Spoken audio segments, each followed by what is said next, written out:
La Terre s'est formée voici 4,6 milliards d'années. Homo sapiens est apparu il y a 150 000 ans. La source de toutes les communications électroniques a été inventée il y a 65 ans. Et les connexions numériques globales n'ont qu'un peu plus de 5 ans.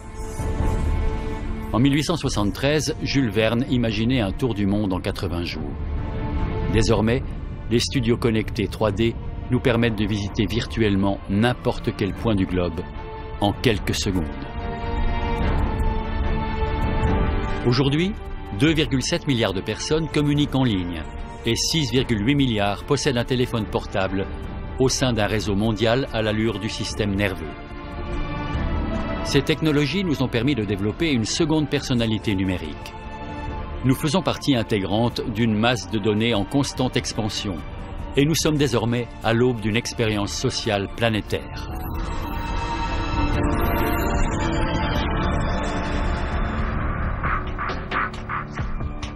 Depuis l'émergence des réseaux sociaux et la démocratisation des moyens mobiles, nous sommes en mesure de créer rapidement et facilement des personnalités numériques. Ce faisant, nous générons chaque jour une énorme quantité de données indélébiles. Nous produisons des alter-ego numériques de la naissance à la mort. J'admets volontiers que je suis un véritable junkie de tout ce qui tourne autour du numérique. Ça commence dès le matin avec mon premier gadget. Je me suis déjà brossé les dents d'une main en tenant ma tablette dans l'autre, tout en balayant l'écran avec mon nez pour accéder à l'email suivant. Je vis de manière plus ou moins forcée dans un monde numérique. Avec le temps, on développe des habitudes, comme celle de regarder ses emails sur son smartphone dès le réveil. Je dors, je mange, je joue aux jeux vidéo, je vais à l'école, je fais mes devoirs. C'est vrai que j'utilise beaucoup l'ordinateur. J'y ai stocké tous mes films et toutes les autres choses que j'ai faites. Je peux y avoir accès quand je le souhaite, même si je n'en ai pas encore vraiment profité. Je dirais que mes journées sont extraordinairement numériques. Dès mon réveil, j'allume mon ordinateur et je consulte mes emails, à condition que j'ai Internet, bien sûr. Si on me privait d'Internet ou de mes gadgets high-tech, je crois que je tomberais en dépression. Sérieusement, je travaille avec Internet depuis 20 ans. À ce jour, je n'ai connu aucune coupure qui a eu de graves conséquences. Le système fonctionne à la perfection. Nos appareils portables sont en fait de petites fenêtres donnant sur une gigantesque machine globale. J'ai commencé à réfléchir à tout cela et j'en suis arrivé à la conclusion que ce système est en fait la machine la plus fiable jamais fabriquée par l'homme. Elle n'est jamais tombée en panne. Elle tourne sans la moindre interruption. Aucune autre machine jamais construite n'a fonctionné autant d'heures ou autant de jours. 5000 jours sans interruption, c'est tout simplement incroyable. Et bien sûr, Internet est bien plus ancien que ça. Internet s'inspire d'un réseau baptisé ARPANET, un système de communication conçu en 1969 par le département américain de la Défense. Il a été créé pour relier les universités et les instituts de recherche. En 1990, le gouvernement américain a décidé d'en autoriser l'utilisation commerciale, ce qui voulait dire que tout le monde y aurait accès. L'informaticien anglais Tim Berners-Lee a conçu les fondations du World Wide Web au CERN de Genève à la fin des années 80. À l'époque, le web était constitué uniquement de pages de texte. L'application la plus importante était alors l'email, une source d'émerveillement pour ses utilisateurs. C'est l'email qui a donné le véritable coup d'envoi de l'ère numérique. À un moment, on nous a dit que nous devions imaginer quelque chose de nouveau. Désormais, nous allions pouvoir cliquer sur « Envoyer ». Comment ça, cliquer sur « Envoyer » Je me souviens qu'un jour, j'ai récupéré l'adresse mail professionnelle de quelqu'un. Je l'ai tapé sur le clavier et j'ai réussi à lui envoyer un email. Mais le plus grand moment, c'est quand j'ai reçu sa réponse. C'est là que j'ai compris que nous étions en train de vivre une vraie révolution. Un correspondant m'écrivait d'Amérique ou de n'importe où dans le monde et son message m'arrivait, à l'époque, en 1 minute, ou 10, ou 20, je ne sais plus. J'en avais la chair de poule, rien qu'en y pensant. Je ne tenais plus en place. Ça a été un moment fabuleux. Je n'oublierai jamais ce que j'ai ressenti en découvrant tout cela. C'était génial. Par rapport à la révolution industrielle, au développement de la radio et à celui de la télévision, la révolution numérique s'est déroulée à une cadence extrêmement rapide. Les gadgets qui ont envahi notre quotidien n'existent que depuis 5 ou 10 ans, mais ils ont déjà réussi à se rendre indispensables. De nos jours, la technologie numérique est omniprésente et beaucoup de gens sont en ligne 24 heures sur 24. Tout le monde ou presque a un smartphone qui sert à écouter de la musique, à prendre des photos, à filmer, à envoyer des textos, mais aussi ce qui est presque devenu secondaire, à téléphoner. L'usage de ces appareils est devenu la norme. Ces petits appareils qui envahissent nos poches ont une emprise psychologique si puissante qu'ils modifient non seulement ce que nous faisons, mais aussi ce que nous sommes. On me parle souvent d'une nouvelle capacité, garder un contact oculaire avec quelqu'un tout en tapant un texto. On me dit que c'est dur, mais pas impossible. Les parents passent tout leur repas à envoyer des textos et des emails et leurs enfants se plaignent de ne pas avoir toute leur attention. Mais d'un autre côté, c'est exactement l'attitude qu'ont les enfants entre eux. Voici une photo récente de ma fille avec ses amis. Elles sont ensemble sans l'être vraiment. Aujourd'hui, les médias et une grande partie des parents pensent que les jeunes consacrent beaucoup trop de temps aux supports numériques et aux gadgets high-tech, ce qui entraîne des problèmes d'apprentissage et de maturation. J'ai une console de jeu, une télé, un iPad, un téléphone portable. J'ai le droit de jouer 1 heure par jour. Mon papa n'est pas très strict.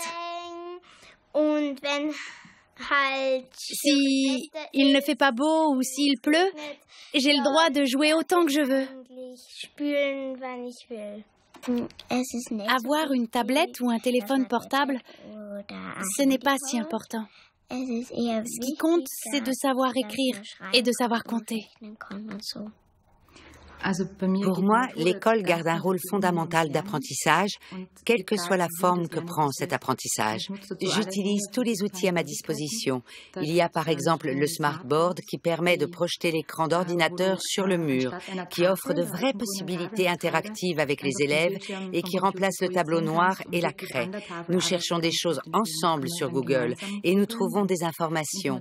Ça permet de faire des leçons entières de manière plus ludique avec les enfants. Mais ils apprennent également de manière plus traditionnelle, avec un cahier, un stylo et un tableau pour l'enseignant. Tout dépend du contenu à transmettre aux élèves, mais aussi du type d'élève à qui on s'adresse. École, devoirs, stress même pendant le temps libre, l'enfant d'aujourd'hui n'a généralement que très peu de temps pour explorer ses besoins naturels. Les parents narcissiques ou très ambitieux considèrent leurs enfants comme des extensions de leur propre ego. Ils veulent que leurs enfants occupent les premières places, qu'ils soient capables de tout faire avant les autres. C'est la raison pour laquelle certains enfants ressentent une telle pression. Pourtant, ces enfants préféreraient jouer avec des cailloux ou sauter dans des flaques, et ce serait probablement mieux pour eux. Mais leurs parents les forcent parfois à suivre une voie toute tracée. Plus tu es rapide, doué ou précoce, plus tu combles mes ambitions. Je suis là pour avertir ces parents qu'il y aura forcément un retour de bâton. Trouver un équilibre sain entre les activités naturelles et numériques est essentiel pour le développement de l'enfant. C'est une chose à laquelle les parents, mais aussi les enseignants, doivent être très attentifs. Je suis persuadé que l'enseignant joue encore un rôle majeur. Mais ce rôle est en train de subir un changement très important. L'enseignant n'est plus omniscient. Il n'est plus là pour transmettre des compétences, mais pour accompagner l'apprentissage. Malgré les avancées technologiques, il est fort peu probable que l'intelligence artificielle remplace un jour les enseignants.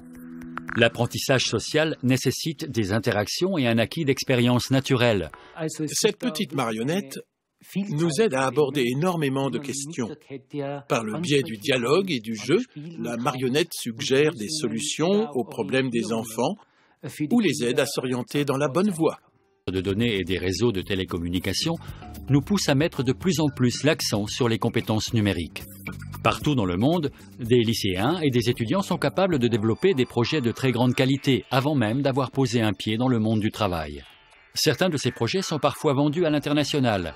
Les grands noms du marché intellectuel, tels que le MIT de Boston ou le Fraunhofer Institut en Allemagne, sont toujours à la pointe des découvertes en nouvelles technologies. Mais des institutions plus petites, équipées d'ordinateurs ultra performants, font désormais tout aussi bien. C'est par exemple à l'université du Danube de Krems qu'a été développé le jeu éducatif Ludwig. L'université du Danube à Krems soutient les projets proposés par ses étudiants dans le cadre de leur cursus et les aide à les mettre sur le marché. C'est ce qui s'est passé pour nous. J'ai proposé le concept de Ludwig quand je suis arrivé à l'université. J'étudiais les jeux appliqués et la production de Ludwig a démarré à peu près en même temps que mes études. L'université du Danube a accompagné ce projet du point de vue scientifique. Pendant toute une année universitaire, différentes écoles ont testé le jeu dès ses premières versions. L'université du Danube a accompagné le projet et l'a évalué sous l'aspect scientifique. Les remarques ont été très utiles à la production. Et ce que les enseignants et les étudiants ont dit du jeu a eu une véritable influence sur le produit fini. Ludwig est un jeu d'aventure qui s'inspire des lois de la physique et de l'énergie renouvelable. On se glisse dans la peau d'un petit robot un peu maladroit. Son vaisseau spatial s'écrase et vous devez l'aider. Comme il est à plat, il doit trouver des sources d'énergie sur une planète déserte. Il doit aussi trouver le moyen de réparer son vaisseau spatial et de le faire fonctionner à l'énergie renouvelable, car c'est la seule disponible, de manière à pouvoir retourner sur sa planète d'origine.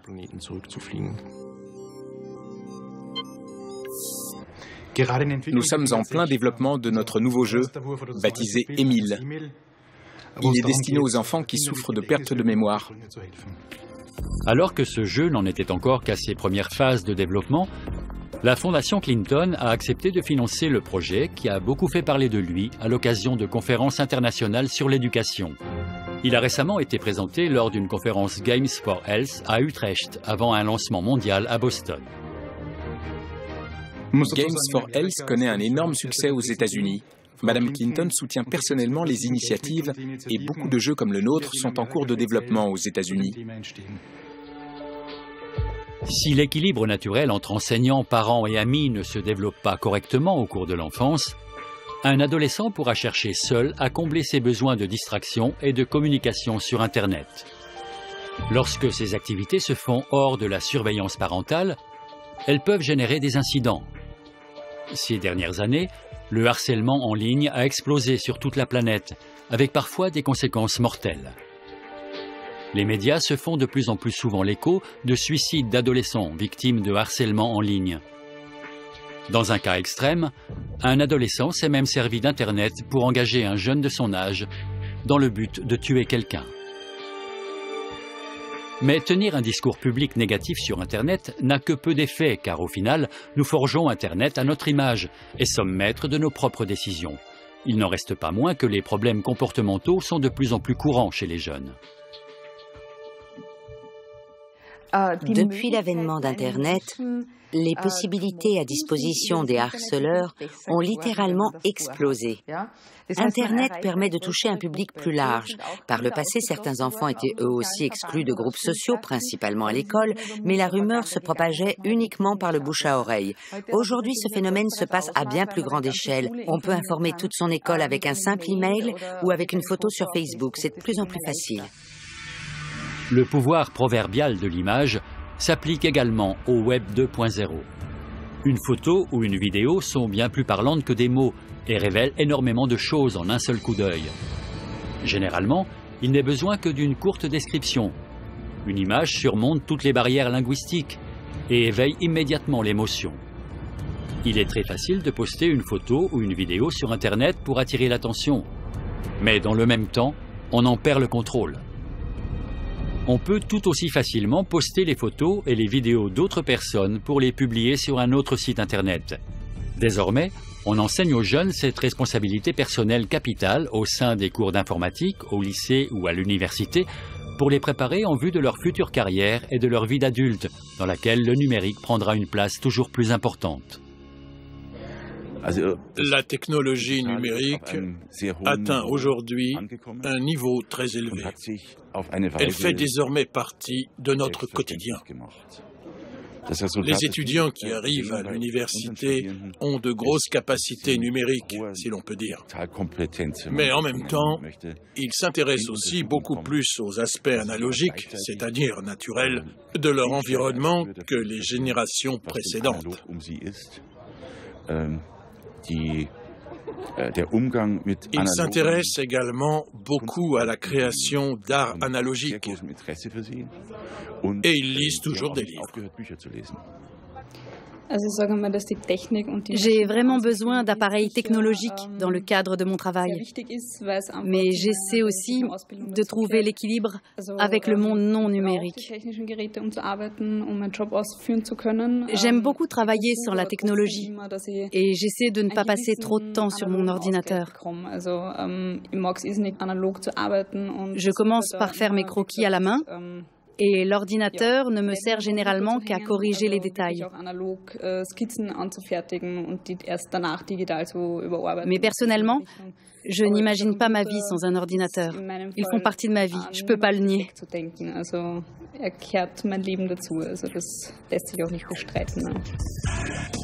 Un groupe d'étudiants en arts multimédia de l'Université technique de Salzbourg travaille en ce moment sur un projet hybride de film de zombies. La caractéristique de départ de ce projet est une vision contemporaine de la réalisation, propre à cette génération. Le temps passé loin de l'ordinateur et les fêtes classiques entre amis font naturellement partie de leur vie. De mon point de vue, la façon de penser des étudiants n'a pas vraiment changé. Je suis toujours étonné de constater que les histoires qu'ils racontent sont des variations de celles que racontaient leurs prédécesseurs il y a 30 ans. En fait, ils sont très loin de réinventer le monde. Je préfère largement lire sur papier. Je ne sais pas vraiment pourquoi, mais je trouve que c'est toujours inconfortable de lire des textes longs sur un écran. Avec les liseuses électroniques ou les tablettes de toutes les marques, la lecture n'est pas vraiment la même que quand j'ai un vrai livre papier devant les yeux. Si je lis pendant trop longtemps, je me fatigue assez vite. Enfin, avec les formats numériques en tout cas. Je pense que mon travail consiste à 50% au moins de dessin analogique, parce qu'il forme la base du travail numérique. Sans esquisse analogique, on ne pourrait rien faire. Transférer ces idées directement sur ordinateur, c'est trop rapide. Si on saute l'étape des essais et des tâtonnements, je pense qu'on ne peut pas atteindre la forme parfaite.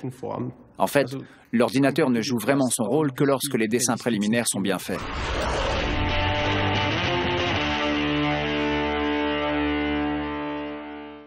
Je me suis intéressé à ce film avant tout parce que je savais qu'il y aurait des enregistrements d'orchestre et des enregistrements en live.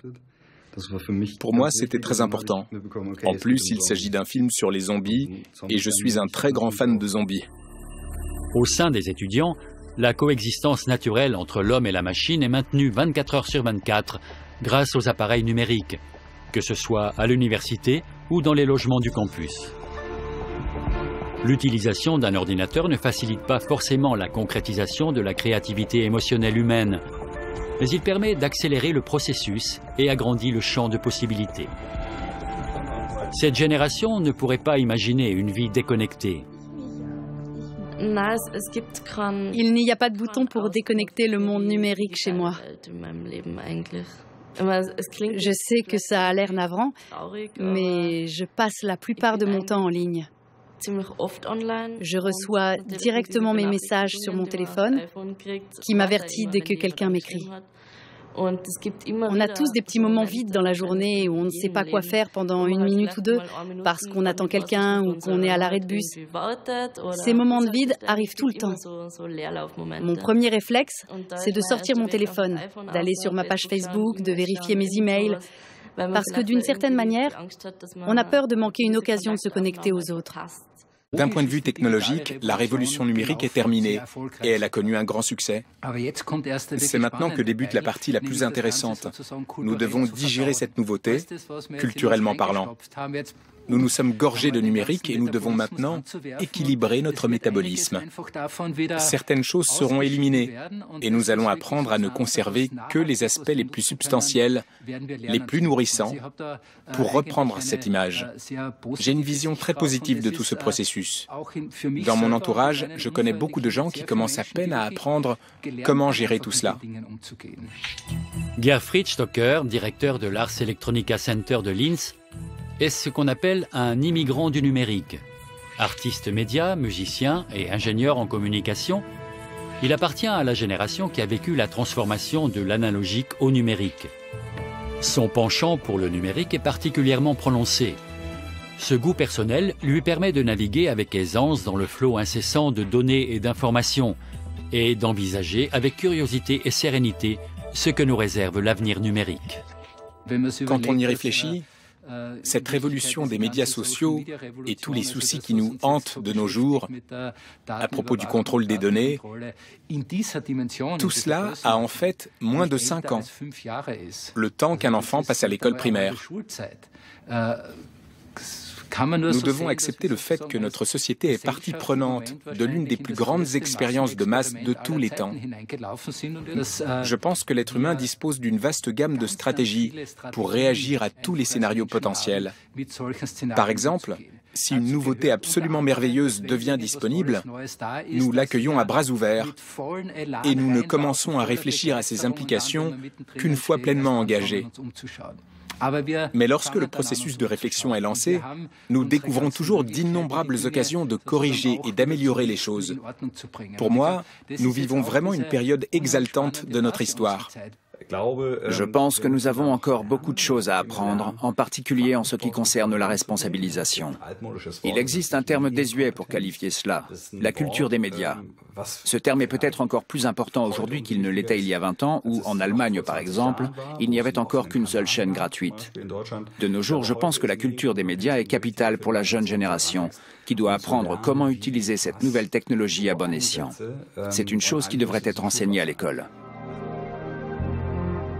On peut dire que la génération actuelle, ayant entre 35 et 55 ans, est probablement celle qui a le moi numérique le plus équilibré, car elle vient d'une époque où le savoir se trouvait dans les bibliothèques et a conservé l'habitude de lire et d'archiver. Elle coopère donc avec les générations suivantes pour développer les outils numériques du futur et participe à la création d'un avenir où hommes et machines seront de plus en plus proches. L'innovation numérique se fait aujourd'hui à un rythme de plus en plus élevé et modifie la société sur le long terme. Dans le même temps, les performances des ordinateurs doublent chaque année alors que les coûts sont divisés par 2. Ce principe a pour nom la loi de Moore. Il s'applique dans notre vie quotidienne et plus particulièrement dans celle des chercheurs, par exemple ceux de l'université de Salzbourg, qui explore et invente l'avenir des technologies homme-machine. Notre objectif principal est d'améliorer la collaboration entre l'homme et le robot. Les robots font de plus en plus partie intégrante de la vie humaine, par exemple dans l'industrie. Pour interagir correctement avec ces robots, il est indispensable de mettre en place des commandes efficaces. Ce qui m'intéresse avant tout, c'est d'optimiser la collaboration entre l'homme et le robot, non seulement en termes de performance, mais selon divers critères d'utilisateurs. Est-ce que les gens sont satisfaits de pouvoir interagir avec des robots ? Dans cette optique, j'ai essayé divers systèmes de contrôle, par exemple les commandes classiques par ordinateur que tout le monde connaît, mais aussi des approches plus intuitives, comme le contrôle par geste à partir d'un téléphone portable. Pour ma thèse, je travaille sur la programmation robotique par démonstration. Elle a pour objectif de donner à des gens qui n'en ont pas l'habitude l'occasion de programmer un robot. Dans le cadre de cette thèse, je regarde s'il existe des différences entre les hommes et les femmes. Par exemple, des différences d'apprentissage suivant l'expérience ou l'absence d'expérience du programmateur. Le rôle que joue cette expérience avec les robots. Est-ce que vous avez déjà vu un robot? Est-ce que vous en avez déjà utilisé un? Par exemple, un aspirateur robotisé chez vous? C'est tout cela que j'étudie pour ma thèse. La motivation sous-jacente est l'utilisation du corps humain et de ses mouvements en tant que base pour l'interaction. Aujourd'hui encore, nous utilisons fréquemment des outils pour incorporer des appareils numériques, mais nous cherchons à intégrer davantage le corps et ses mouvements dans l'interaction. Nous travaillons beaucoup sur le concept d'organisation de la bibliothèque numérique. Nous voulons utiliser les mouvements du corps pour interagir avec les robots et améliorer l'efficacité du classement. Ce projet de recherche a pour but d'améliorer les domaines d'activité pour les futurs conducteurs. Plus concrètement, nous cherchons à rendre moins distrayantes les tâches que nous accomplissons au volant, mais aussi à mieux répondre aux besoins du conducteur et des passagers grâce aux nouvelles technologies. Pour nous, la voiture est un espace social en mutation. Jusqu'ici, la recherche se focalisait sur l'interaction entre le conducteur et son véhicule, et nous nous intéressions donc principalement à ce que faisait le conducteur. Il est là pour conduire, bien entendu. Ses rôles principaux sont de diriger la voiture, d'arriver à destination et d'éviter les accidents. Nous sommes de plus en plus distraits au volant parce que nous avons de plus en plus de choses à faire. L'habitacle se transforme en cockpit et le conducteur en pilote d'avion. Il doit désormais tenir le volant, choisir les films et les différents médias, téléphoner avec un kit main libre, ou sans d'ailleurs. À l'avenir, il en viendra peut-être même à écrire des emails et à consulter les réseaux sociaux tout en conduisant. Ce scénario a déjà vu le jour grâce aux technologies de conduite par ordinateur. Dans certaines situations, la conduite n'a rien d'amusant. Par exemple, quand on est coincé dans un bouchon. Dans ce genre de situation, nous cherchons à aider le conducteur par le biais de technologies de conduite autonome, ce qui lui donne l'occasion de se détendre et de faire autre chose. Pendant que le pilote automatique prend le contrôle du véhicule, le conducteur peut par exemple passer un appel vidéo. Bonjour ma chérie, ça va? Le phénomène est bien lancé aux États-Unis.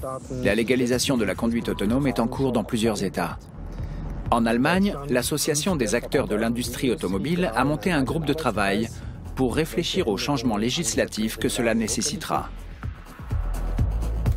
Nous devrons bientôt nous habituer à une nouvelle forme d'interaction avec les voitures et mettre au point un comportement totalement différent pour apprendre à faire confiance aux machines et à éviter les conflits. L'avènement de l'ordinateur dans nos entreprises et dans nos maisons au cours des années 80, et depuis que Macintosh a inventé la première interface utilisateur graphique et couplé une souris à chaque ordinateur, notre rapport à l'informatique n'a pas vraiment évolué.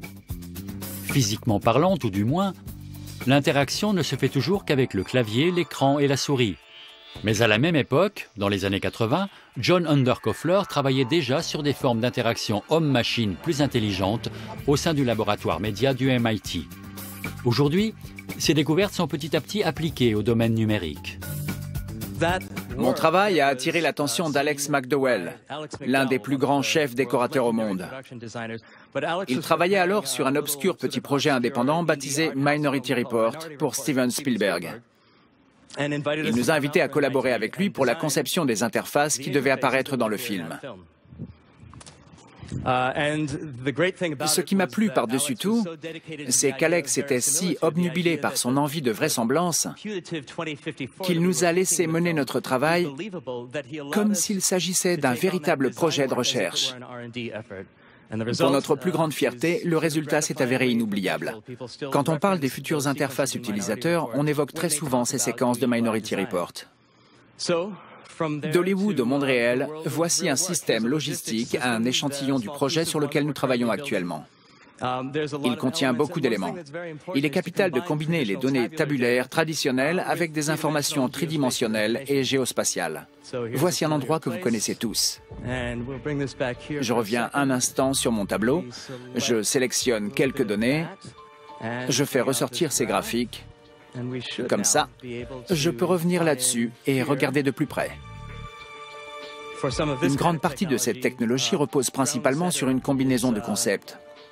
Je pense que c'est d'une importance cruciale. Désormais, les avancées technologiques nécessiteront que les divers concepts en jeu soient intégrés depuis le départ. C'est la condition primordiale du progrès.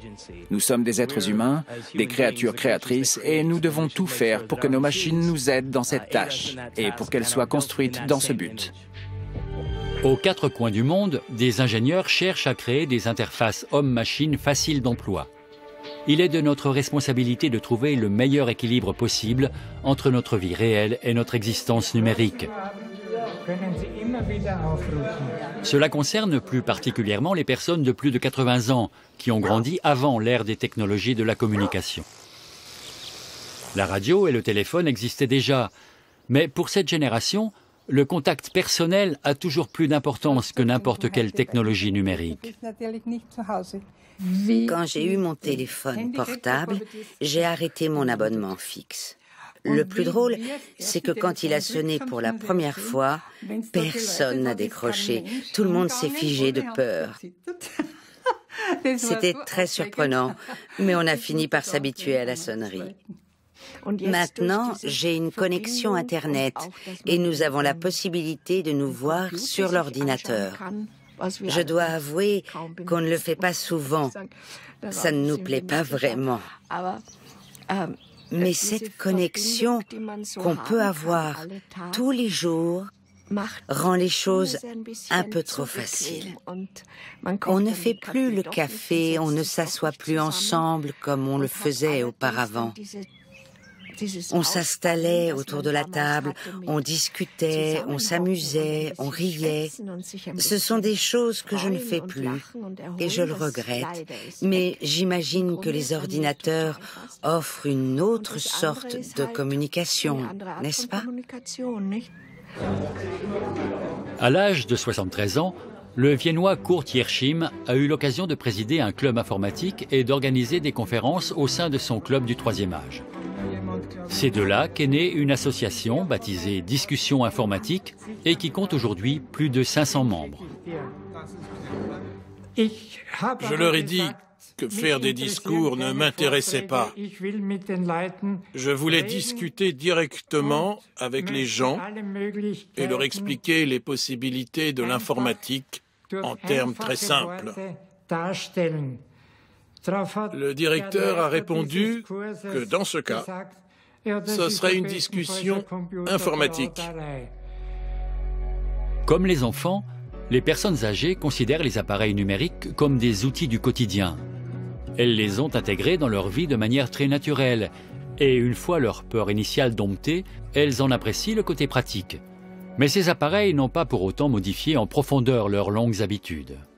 Ce que je trouve pratique, par exemple, ce sont les emails qu'on reçoit sur son téléphone. Je peux les lire quand je me promène. Je n'ai pas besoin de mon ordinateur portable. C'est formidable, n'est-ce pas? Toutes ces choses sont de véritables améliorations. Beaucoup des membres de notre club, des hommes comme des femmes, ont acheté un smartphone en plus de leur ordinateur portable, surtout pour pouvoir jouer. Je n'ai besoin que de mon portable adapté aux personnes âgées. Il a de gros boutons et ça me suffit amplement. Il me permet d'envoyer des SMS et je l'emporte quand je voyage à l'étranger pour envoyer des messages à la maison. C'est tout à fait suffisant pour moi. Je pense que les générations les plus mûres sont un peu plus réalistes dans leur manière d'agir. Elles ont rencontré ces appareils plus tard dans leur vie. Entrer dans un monde artificiel à 5 ou à 35 ans, ce n'est pas du tout la même chose. Je pense qu'ils parviennent très bien à filtrer ce dont ils ont besoin ou pas. Je connais des personnes âgées qui disent qu'elles veulent un téléphone avec de gros boutons, mais qu'elles ne s'en serviront pas pour envoyer des textos. Une autre dame m'a dit qu'elle allait se mettre aux emails parce que sa fille vit aux États-Unis et qu'elle lui a montré comment faire. Pour moi, la vieille génération est parfaitement en phase avec ses besoins, ce qui lui permet de ne pas se laisser facilement séduire par les effets de mode. La pression de la société ne cesse de grandir. Nous sommes constamment forcés à absorber les nouveautés si nous ne voulons pas nous laisser distancer par le monde du travail, en évolution perpétuelle. Ce développement vient principalement de la production automatique de données, générées par les protocoles de communication, les recherches que nous faisons sur Internet, les données enregistrées automatiquement par nos liseuses, nos appareils photo, nos micros et par une multitude d'autres capteurs. Nous générons en permanence des données qui nous rendent non seulement transparents, mais aussi prévisibles. Et plus nous sommes connectés, plus nous nous exposons à être analysés, que ce soit à travers les réseaux sociaux ou par le biais des appareils high-tech qui ne nous quittent plus. Victor Mayer-Schönberger, avocat et professeur à l'université d'Oxford, milite depuis des années pour le droit à l'oubli, c'est-à-dire l'effacement de nos traces Internet après un certain temps. Il a récemment publié un best-seller sur l'analyse de données à grande échelle. Dans ce livre, il analyse les changements sociaux que nous sommes en train de vivre, mais aussi notre manière de travailler et de penser. Big Data décrit notre capacité à faire énormément de découvertes innovantes, surprenantes et totalement inédites dans notre réalité quotidienne à partir d'une énorme quantité de données individuelles. Cela signifie que ce principe de Big Data est déjà utilisé par beaucoup de produits et de services que nous offre Internet. Je pense par exemple aux moteurs de recherche, aux logiciels de reconnaissance de langue de nos smartphones, aux services de correction orthographique proposés par Google, aux recommandations de livres de grosses plateformes de vente en ligne comme Amazon. Le Big Data est désormais présent dans toutes les facettes de nos vies. Par exemple, dans le domaine de la maintenance prévisionnelle, qui permet de remplacer les pièces potentiellement défectueuses avant qu'elles tombent en panne. L'analyse de données à grande échelle nous permet également d'identifier les maladies avant même d'aller consulter un médecin en chair et en os. Ce qu'il faut savoir, c'est que même si on n'est pas sur Facebook ou que l'on ne modifie pas son statut 10 fois par jour, on révèle tout de même énormément d'informations personnelles. Nous vivons désormais dans un monde où il est quasiment impossible de ne pas communiquer, car l'absence même de communication agit comme un signal que l'on envoie et qui est repéré autour de nous. L'analyse de données à grande échelle est de plus en plus utilisée à travers le monde. L'être humain doit donc adopter de nouveaux comportements en termes de pensée et d'action, car les données ne reposent ni sur l'émotion ni sur l'instinct, mais proposent au contraire des résultats statistiques qui reflètent toutes les facettes de notre personnalité. Il ne va pas être facile de modifier les processus de décision émotionnelle sur lesquels l'homme s'est toujours reposé. Les problèmes se déclenchent lorsque les gens pensent identifier des causes en se basant sur des informations tirées d'analyses de données à grande échelle. Dès la seconde où nous pensons reconnaître des causes ou des causalités dans ces données, nous en faisons un usage erroné, ce qui constitue un grave danger. Nous nous mettons à croire que nous pouvons non seulement prédire le comportement d'individus ou de groupes d'individus avec un certain degré de certitude, mais également rendre ces personnes responsables de notre prédiction. En d'autres termes, nous allons voir une personne et nous lui disons « Selon l'ordinateur, il y a de fortes chances que vous commettiez un crime dans 2 jours, donc je vous arrête. »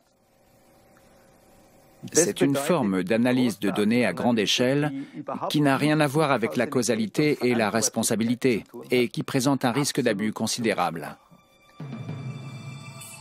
Grâce à toutes les données que nous générons consciemment au quotidien, Nous pouvons modeler à notre guise l'image que nous donnons de nous.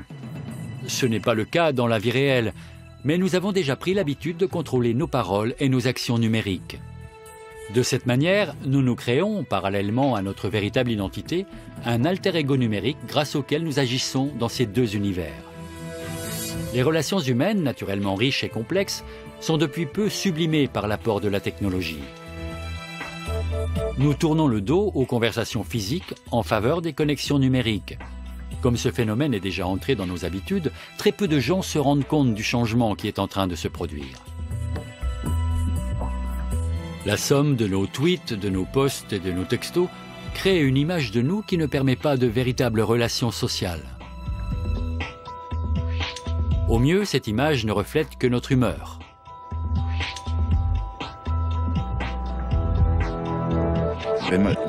Lorsque je réfléchis à ce que sera ma vie dans 20 ans, j'imagine un avenir dans lequel j'aurai appris à couper beaucoup plus souvent mes connexions pour ressentir plus fortement le temps présent, comme je le fais déjà quelquefois.